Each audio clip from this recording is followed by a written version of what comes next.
ମାତୃଶକ୍ତିର ଘୋର ଅପମାନ। ଭିଡ଼ିଓକୁ ଶେଷ ପର୍ଯ୍ୟନ୍ତ ଦେଖନ୍ତୁ। ଆପଣ ଏହି ଭିଡ଼ିଓରୁ କିଛି ଶିଖିବା ସହିତ ଏବଂ କଳି ଯୁଗରେ କେମିତି ନିଜକୁ ଉଦ୍ଧାର କରିବେ ସେ ବିଷୟରେ ମଧ୍ୟ ଜାଣିପାରିବେ। ପ୍ରକୃତରେ ଆଜିକାଲି ଭୟଙ୍କର ପାପ ହେଉଛି। ଶୁଣିବା ମାତ୍ରେ ରୁମ ଟାଙ୍କୁରି ଉଠିବ, ଆଖି ଛଳ ଛଳ ହୋଇଯିବ। ଆମେ ଏଭଳି କାହିଁ କରୁଛେ? କେତେ ବଡ଼ ଅନ୍ୟାୟ କରୁଛେ? ଆଉ ଶେଷ ଅବସ୍ଥାରେ ଭାବିଲା ବେଳକୁ ଆଉ କିଛି ନଥାଏ। ତେଣୁ ଆମକୁ ସଜାଗ ରହିବାକୁ ପଡ଼ିବ। ଏଇ ବୟସ ଠାରୁ, ଏଇ ଯୁବାବସ୍ଥାରୁ ଆମକୁ ସଜାଗ ରହିବାକୁ ପଡ଼ିବ। ଆଉ ଆପଣମାନେ ଯଦି ଏ ଭିଡ଼ିଓକୁ ଦେଖୁଛନ୍ତି ତେବେ ଆପଣମାନେ ଜାଣି ନିଅନ୍ତୁ ଯେ ପ୍ରକୃତରେ ମଣିଷ ଜନ୍ମର ଦୁର୍ଲଭ କ'ଣ। ଏପରି ଦୁର୍ଲଭ ମନୁଷ୍ୟ ଦେହକୁ ଆରମ୍ଭରୁ ନଷ୍ଟ କରିଦେବା, କାଟିକି ଟିକ ଟିକ କରିଦେବା ଜୀବଙ୍କ ପ୍ରତି କେତେ ଘୋର ଅପରାଧ ଭାବନ୍ତୁ। କେତେ ବଡ଼ ଅନ୍ୟାୟ, କେତେ ବଡ଼ ପାପ ଭାବନ୍ତୁ। ମନ ଦୁଃଖ ହେଉଛି। ଜନ୍ମ ହେବାକୁ ନଦେବା ଓ ନଷ୍ଟ କରିଦେବା ପାପର ଚରମ ସୀମା। କୌଣସି ଜୀବକୁ ଦୁର୍ଲଭ ମନୁଷ୍ୟ ଶରୀର ନ ମିଳୁ, କାହାରି କଲ୍ୟାଣ ନ ହେଉ, ଉଦ୍ଧାର ନ ହେଉ, ଏଣୁ ଗର୍ଭ ସଞ୍ଚାର ହେବାକୁ ଦେବୁ ନାହିଁ। ଆଗରୁ ବଟିକା ଖାଇ ନଷ୍ଟ କରିଦେବୁ, କାଟି ଟିକ ଟିକ କରିଦେବୁ, ଗର୍ଭସ୍ରାବ ଇତ୍ୟାଦି କରି ଯେକୌଣସି ପ୍ରକାରେ ଗର୍ଭ ନଷ୍ଟ କରିଦେବୁ। ଗର୍ଭପାତ ଓ ଭ୍ରୂଣ ହତ୍ୟା କରି ନଷ୍ଟ କରିଦେବୁ।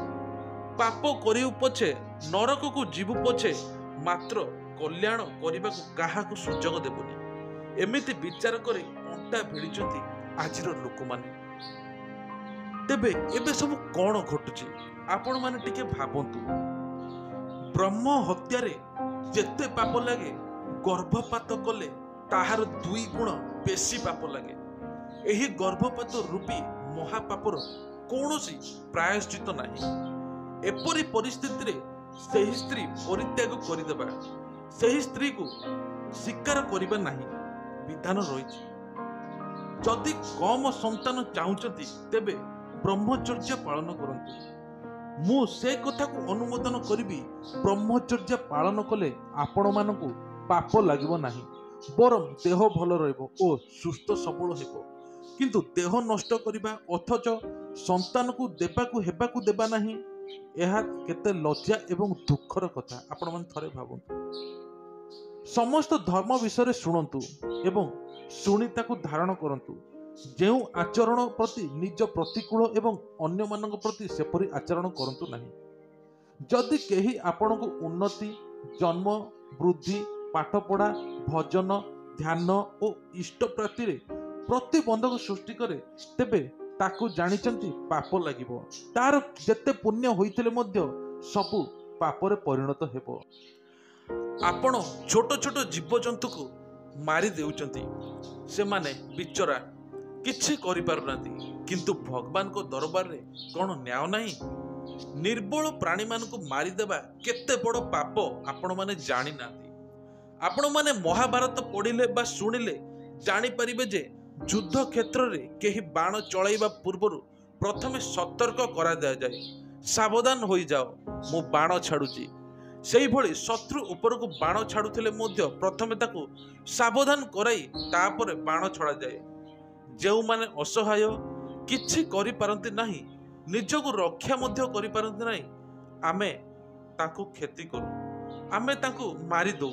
ଛୋଟ ଛୋଟ ଜୀବଜନ୍ତୁ ଭାବି ହୀନ ଦୃଷ୍ଟିରେ ମାରିଦଉ। ସେ ସାମାନ୍ୟ ପିମ୍ପୁଡ଼ି ହେଉନା କାହିଁକି? ଭାବନ୍ତୁ ଥରେ, ତାଙ୍କର ମଧ୍ୟ ଜୀବନ ଅଛି, ତାଙ୍କର ମଧ୍ୟ ପରିବାର ଅଛି, ସେମାନେ ମଧ୍ୟ ଖାଉଛନ୍ତି, ସେମାନେ ମଧ୍ୟ ବସୁଛନ୍ତି ଏବଂ ଆମେ ତାଙ୍କୁ ମାରି ଦେଉଛେ।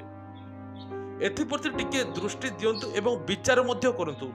ଆପଣମାନେ ନିଜର ମନ୍ଦ ଚାହୁଁନାହାନ୍ତି, ତାହେଲେ ଅନ୍ୟମାନଙ୍କର ମନ୍ଦ ଅଧିକାର ଦେଲା କିଏ ଆପଣଙ୍କୁ? ଏଣୁ କାହା ସୁଖରେ ବାଧା ଦିଅନ୍ତୁ ନାହିଁ, କାହାର ଉନ୍ନତି ପଥରରେ ବିଘ୍ନ ସୃଷ୍ଟି କରନ୍ତୁ ନାହିଁ, କାହାକୁ ଜନ୍ମ ହେବାରେ ମଧ୍ୟ ବାଧା ଦିଅନ୍ତୁ ନାହିଁ, କାହାର ହିତରେ ବିଘ୍ନ ସୃଷ୍ଟି କରନ୍ତୁ ନାହିଁ। ଯେଉଁ କଥା ଆପଣ ନିଜ ପାଇଁ ଚାହୁଁନାହାନ୍ତି ତାହା ଅନ୍ୟ ପ୍ରତି ଚାହୁଁନାହାନ୍ତି, ଏହା ସବୁଠୁ ପ୍ରଥମ ଧର୍ମ। ତେଣୁ କୌଣସି ଜୀବ ବାହାରିଲା ପୂର୍ବରୁ ତାକୁ ମାରି ଦିଅନ୍ତୁ ନାହିଁ। କଥା ଉଠୁଛି, ଗର୍ଭ ନଷ୍ଟ କରିବା ସବୁଠାରୁ ବଡ଼ ପାପ, କିନ୍ତୁ ଆମେ ସେଇଆ ହିଁ କରୁଛେ। ଆଜିକାଲି ଦୁନିଆରେ ସବୁଠାରୁ ବଡ଼ ପାପ ହେଲା ଗର୍ଭ ନଷ୍ଟ କରିବା। ପ୍ରଭୁ ରାମଚନ୍ଦ୍ର ଶତ୍ରୁମାନଙ୍କର ମଧ୍ୟ ଅହିତ କରିନାହାନ୍ତି। ଆଉ ରାବଣ ପାଖକୁ ଅଙ୍ଗଦକୁ ପଠେଇଲା ବେଳେ ତାକୁ ମଧ୍ୟ ଶ୍ରୀରାମ କହିଥିଲେ କାଜୁ ହମାର ତାସୁ ହିତ ହୋଇ। ସୀତାଙ୍କୁ ଅପହରଣ କରିନେଲା ଏବଂ ମାରିବାକୁ ପ୍ରସ୍ତୁତ। ତା ପାଖକୁ ମଧ୍ୟ ରାମ ଏଥିପାଇଁ ଦୂତ ପଠାଉଛନ୍ତି ଯେ ଆମର ମଧ୍ୟ କାର୍ଯ୍ୟ ସିଦ୍ଧି ହେଉ, ଆମକୁ ସୀତା ମିଳିଯାଉ ଏବଂ ତାର ମଧ୍ୟ ହିତ ହେଉ। ଏମିତି କେଉଁ କଥାରେ ସଂସ୍କୃତିରେ ଅଛି ଆପଣମାନେ କୁହନ୍ତୁ? ଏମିତି ଦୁର୍ଲଭ ସଂସ୍କୃତିର ଜନ୍ମ ନିରୋଧ କରିବା କେତେ ବଡ଼ ଅନ୍ୟାୟ ଭାବନ୍ତୁ। ଦୁର୍ଲଭ ମଣିଷ ଜନ୍ମ ପାଇ ମଧ୍ୟ ଆମେ କେତେ ବଡ଼ ପାପ କରୁଛେ। ଶାସ୍ତ୍ର ଯାହାକୁ ମହାପାପ କୁହେ, ଆପଣମାନେ ଯାହାକୁ ମହାପାପ ବୋଲି ଜାଣନ୍ତି ତୀବ୍ର ଭାବରେ ମନ ପ୍ରାଣ ଦେଇ ସେପରି ପାପ କରୁଛନ୍ତି ଆଉ ଚାହୁଁଛନ୍ତି ମଧ୍ୟ ସଦ୍ଗତି ହେଉ। କିପରି ହେବ ଏହା ଆପଣମାନେ ଭାବନ୍ତୁ ଥରେ। ଦୁଇ ଜଣ ଚାଷୀ ଥିଲେ, ଦୁହିଁଙ୍କ ପାଖରେ ବହୁତ ଗାଈ, ମଇଁଷି, ଛେଳି, ମେଣ୍ଢା ଇତ୍ୟାଦି ପଶୁ ସମ୍ପଦ ମଧ୍ୟ ଥିଲା। ଫସଲ ମଧ୍ୟ ବହୁତ ହେଉଥିଲା। ଦୁହିଁଙ୍କ ଭିତରୁ ଜଣଙ୍କ ସ୍ତ୍ରୀ ଅନ୍ୟ ଜଣଙ୍କ ସ୍ତ୍ରୀ ମଧ୍ୟରେ ଶତ୍ରୁତା ରଖୁଥିଲା ଆଉ ସେଇ ଶତ୍ରୁ ଭାବ ରଖି ବାଡ଼ିରେ ସବୁ ନଡ଼ା କୁଟାରେ ନିଆଁ ଲଗାଇ ଦିଏ ଆଉ ତାର ଫସଲ ମଧ୍ୟ ନଷ୍ଟ କରି ପକାଏ। ଏସବୁ ସତ୍ତ୍ୱେ ସେହି ସ୍ତ୍ରୀ ଲୋକଟିର ଘରେ ପୁଅ, ନାତି, ଗାଈ, ମଇଁଷି ଧୀରେ ଧୀରେ ବଢିବାକୁ ଲାଗିଲେ ଏବଂ ବହୁତ ଭଲ ହେଲା। ଅନ୍ୟ ସ୍ତ୍ରୀ ଲୋକଟିର ସ୍ୱାମୀ କହେ ଭଗବାନ, ନ୍ୟାୟ ବିଚାର ନାହିଁ, ହେଲେ ଭଲ ଭାବେ ଏହାର ସବୁ ବୃଦ୍ଧି ହେଉଛି। ଏମାନେ ନଷ୍ଟ କରୁଛନ୍ତି, ଏମାନେ ଆମ ପ୍ରତି ଅନ୍ୟାୟ କରୁଛନ୍ତି, କିନ୍ତୁ ତାଙ୍କର ସବୁ କିଛି ବୃଦ୍ଧି ହେଉଛି। ଏମିତି କିଛି ବର୍ଷ ବିତିଗଲା ପରେ ସେହି ସ୍ତ୍ରୀର ଭେଣ୍ଡା ପୁଅମାନେ ଗୋଟିଏ ପରେ ଗୋଟିଏ ମରିଗଲେ। ଧନ ନଷ୍ଟ ହୋଇଗଲା, ଫସଲ ହେଲା ନାହିଁ।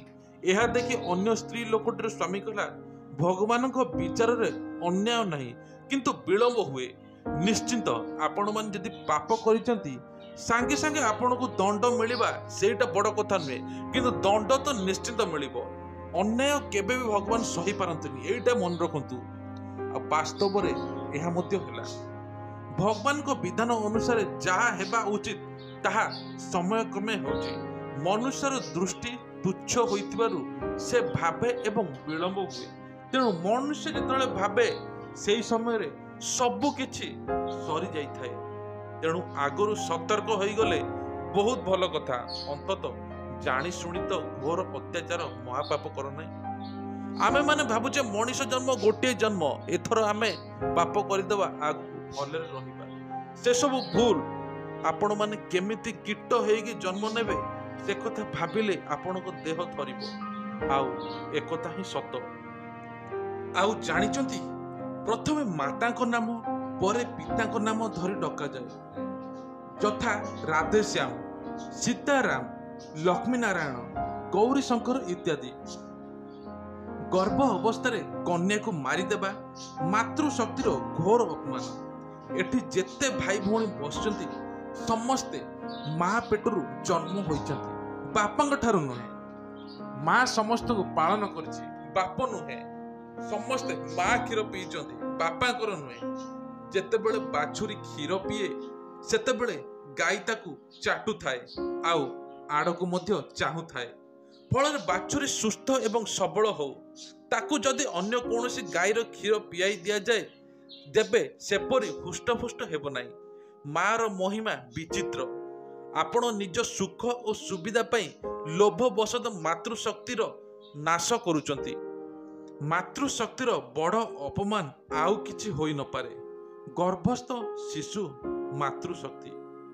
ଗର୍ଭ ଭିତରେ ଯଦି ମାତୃଶକ୍ତିକୁ ବିନଷ୍ଟ କରିଦେବା ତେବେ ଆମେମାନେ କେଉଁଠୁ ଜନ୍ମ ହେବା, କାହାର କ୍ଷୀର ପିଇବା, କେଉଁଠୁ ସ୍ନେହ ପାଇବା, ଆଉ କାହା କୋଳରେ ଖେଳିବା? କିଏ ହୃଦୟରେ ଲଗେଇ ସ୍ନେହ କରିବ? ଏତିକି ଭାବନ୍ତୁ ଥରେ। ତେଣୁ କାଶୀର ମଦନ ମୋହନ ନାମକ ଜଣେ ବିଦ୍ୱାନ କହିଥିଲେ, ଥରେ ମୁଁ ଜଣଙ୍କର ବିବାହ ଉତ୍ସବରେ ଯାଇଥିଲି। ସେଠାକୁ ଅନେକ ମା ଭଉଣୀକି ଦେଖିଲି। ସୁନ୍ଦର ସୁନ୍ଦର ବସ୍ତ୍ରଭୂଷଣରେ ସମସ୍ତେ ଆସିଥିଲେ। ଜଣକ କୋଳରେ ଗୋଟିଏ ଛୋଟ ପିଲାଟି ଥିଲା। ପିଲାଟି ମା କୋଳରେ ଝାଡ଼ା ଫେରି ଦେଇଥିଲା। ଆଉ ପାଖରେ ବସିଥିବା ଭଉଣୀ ମାନଙ୍କ ଭିତରୁ ଜଣେ କହିଲା, ଦେଖ ତୋ ପୁଅ ହଗୁଛି। ଏକଥା ଶୁଣିବା କ୍ଷଣି ସେ କହିଲା, ହେ ଚୁପ୍, ପାଟି କରନା, ମୋ ପୁଅର ଝାଡ଼ା ବନ୍ଦ ହୋଇଯିବ। ତେବେ କୁହନ୍ତୁ, ମାଙ୍କ ଛଡ଼ା ଏମିତି ଦୟା ଭାବ ଆଉ କାହା ପାଖରେ ମିଳିବ? ବଢ଼ ଚକଚକିଆ ପାଟ ଶାଢ଼ୀ ଖରାପ ହେଉଛି ପଛେ ସେଥିପ୍ରତି ଲକ୍ଷ୍ୟ ନାହିଁ, କିନ୍ତୁ ପୁଅର ଝାଡ଼ା ବନ୍ଦ ହୋଇଯିବ ବୋଲି ମା କହିଲା। ନିଜର ଛୁଆ ପ୍ରତି କେତେ ଚିନ୍ତା ତେବେ ଆପଣମାନେ ଜାଣିଛନ୍ତି? କିନ୍ତୁ ଆଜିକାଲି କଳିଯୁଗରେ କେତେ ଲୋକ ଝିଅ ହେବା ଶୁଣି ନଷ୍ଟ କରୁଛନ୍ତି। ତେବେ ସତର୍କ ରୁହନ୍ତୁ। କେତେ ବଡ଼ ଆଶ୍ଚର୍ଯ୍ୟ କଥା, ସେହି ମାତୃଶକ୍ତିର ଏତେ ଅପମାନ, ଏତେ ତିରସ୍କାର, ଯାହାର ଗର୍ଭ ନଷ୍ଟ କରିଦେବା। କିଏ ଆମର ପାଳନ କରିବ? କିଏ ରକ୍ଷା କରିବ? କିଏ ପେଟରେ 10 ମାସ ଧାରଣ କରିବ? ଆଜିକାଲି ସ୍ତ୍ରୀ ଓ ପୁରୁଷ ଉଭୟ ସମାନ ଅଧିକାର ଦେବା କୁହାଯାଉଛି। ତେବେ ସ୍ତ୍ରୀ ଏପରି ପୁରୁଷର ମଧ୍ୟ ଗର୍ଭ ଧାରଣ କରିବା ଉଚିତ। ପ୍ରକୃତରେ ନାରୀମାନଙ୍କର ସମାନ ଅଧିକାର ନୁହେଁ, ବରଂ ସେମାନଙ୍କର ଅଧିକାର ଅତି ଉଚ୍ଚ, କାରଣ ସେମାନେ ହେଉଛନ୍ତି ମା। ସାଧୁମାନଙ୍କର ଘର ରହିଛି, ସେଗୁଡ଼ିକ ଘର କୁହାଯାଏ ନାହିଁ। ପତ୍ନୀ କାରଣରୁ ହିଁ ଘର ସଂଜ୍ଞା ହୁଏ, ଏହା ଶାସ୍ତ୍ରରେ ମଧ୍ୟ ଅଛି। ତେଣୁ ପତ୍ନୀ ଯଦି ରହିବ, ସେଇ ଘରଟା ଘର ଭଳି ରହିବ। ତ ଏଥିପାଇଁ ପୁରୁଷ ଦୋକାନକୁ ନଥ, ଗୁଣା, ଶାଢ଼ୀ ଇତ୍ୟାଦି କିଣିବାକୁ ଯାଏ। କେହି ଯଦି ତାକୁ ପଚାରେ ଯେ ତୁମେ କ'ଣ ନଥ ଗୁହଣା କିଣୁଛ, ସେ କହେ ଆରେ ନାଇଁ, ଘରେ ଦରକାର, ଗୃହଲକ୍ଷ୍ମୀ ହିଁ ପ୍ରଧାନ ଘର, ଗୃହଲକ୍ଷ୍ମୀ ପାଇଁ ମୁଁ ଆସିଛି ନେବା ପାଇଁ, ଏମିତି ହୁଏ। ତେଣୁ ଘର କାହାକୁ କୁହାଯାଏ? ଗୋଟିଏ ସ୍ତ୍ରୀ ଯୋଗୁରୁ। ଆଉ ଏସବୁ କଥା ଭାବି ଆମେ ଯଦି ଗର୍ଭ ନଷ୍ଟ କରିବା ତ କେତେ ବଡ଼ ପାପ। ସବୁଠାରୁ ବଡ଼ ପାପ ହେଲା ଏଇଟା। ମନୁଷ୍ୟ ଜନ୍ମ ଯଦି ନାହିଁ, ଆପଣ ତାଙ୍କର ତିରସ୍କାର କରନ୍ତି। ମନୁଷ୍ୟ ଜନ୍ମକୁ ଯଦି ଅଯଥା ନଷ୍ଟ କରିବେ, ଭଲ କାର୍ଯ୍ୟରେ ଲଗାଇବେ ନାହିଁ, ତେବେ ମନୁଷ୍ୟ ଶରୀର ଆଉ ମିଳିବ ନାହିଁ। ଠିକ୍ ସେହିପରି ଯଦି ଗର୍ଭପାତ ଏବଂ ମନୁଷ୍ୟ ତିରସ୍କାର କରିବେ, ତେବେ ପର ଜନ୍ମରେ ସନ୍ତାନ ପାଇଁ କାନ୍ଦିବାକୁ ପଡ଼ିବ। ଜଣେ ସନ୍ଥକୁ କେହି ଜଣେ ପଚାରିଥିଲେ, ଏହି ସ୍ତ୍ରୀର ସନ୍ତାନ ନ ହେବାର କାରଣ କ'ଣ? ସନ୍ଥ ଜଣକ କହିଲେ, ଇଏ ପୂର୍ବ ଜନ୍ମରେ ଶିଶୁ ହତ୍ୟା କରିଥିବାରୁ ଏହାର ସନ୍ତାନ ହେଉନାହିଁ, କି ହେବ ନାହିଁ ମଧ୍ୟ ଆଗକୁ। ଜୀବନ ସାରା ଏହି ସ୍ତ୍ରୀ ସନ୍ତାନ ପାଇଁ କାନ୍ଦିବ ଏବଂ ଏହା ହେଉଛି ନିରାଟ ସତ୍ୟ। ଭଗବାନ ଦରବାରରେ ଏ ଜନ୍ମରେ ଯଦି ତାର ଦଣ୍ଡ ନାହିଁ, ଆର ଜନ୍ମରେ ନିଶ୍ଚିନ୍ତ ମିଳିବ ଏବଂ ସେଇଥିପାଇଁ ସେ ତଡ଼ପିବ ମଧ୍ୟ। କେହି ସନ୍ଦେହ କରିପାରେ ଯେ ଗର୍ଭପାତକାରିଣୀଙ୍କର ସନ୍ତାନ ହେଉଛି, ଏହା ପ୍ରକୃତରେ ତାର ପୂର୍ବ ଜନ୍ମ କୃତ କର୍ମର ଫଳ। ଏ ଜନ୍ମରେ କରାଯାଇଥିବା ଗର୍ଭପାତ ରୂପକ ମହାପାପର ଫଳ ତାକୁ ପର ଜନ୍ମରେ ଅବଶ୍ୟ ଭୋଗିବାକୁ ମିଳିବ। ଗତ ବର୍ଷ ଅମଳ କରିଥିବା ଶସ୍ୟ ଏବେ ଖାଉଛନ୍ତି ନା, ସେଇଭଳି ଆମେ ଯେକୌଣସି ପାପ କରୁଛେ ତାକୁ ନିଶ୍ଚିନ୍ତ ମିଳିବ। ଭଗବାନ ଦରବାରରେ ନିଶ୍ଚିନ୍ତ ଦଣ୍ଡ ହିଁ ଅଛି। ତେଣୁ ଏହି ବିଷୟର ମହତ୍ଵ ହେଲା, ମାତୃଶକ୍ତିର ଘୋର ଅପମାନ କରନ୍ତୁ ନାହିଁ। ସିଏ ପୁଅ ହେଉ କିମ୍ବା ଝିଅ ହେଉ, ଭଗବାନ ଯଦି ଚାହୁଁଛନ୍ତି ସନ୍ତାନଟେ ଦେବା ପାଇଁ, ତାହେଲେ କେବେ ବି ଗର୍ଭପାତ କରନ୍ତୁ ନାହିଁ। ଇଏ ଥିଲା ଗୋଟିଏ ଛୋଟିଆ ଷ୍ଟୋରି। ଯଦି ଆପଣଙ୍କୁ ଭଲ ଲାଗିଲା ତେବେ ନିଶ୍ଚିନ୍ତ ଭିଡ଼ିଓକୁ ଲାଇକ୍ କରି କମେଣ୍ଟରେ ଜୟ ଜଗନ୍ନାଥ ଲେଖିଦେବେ।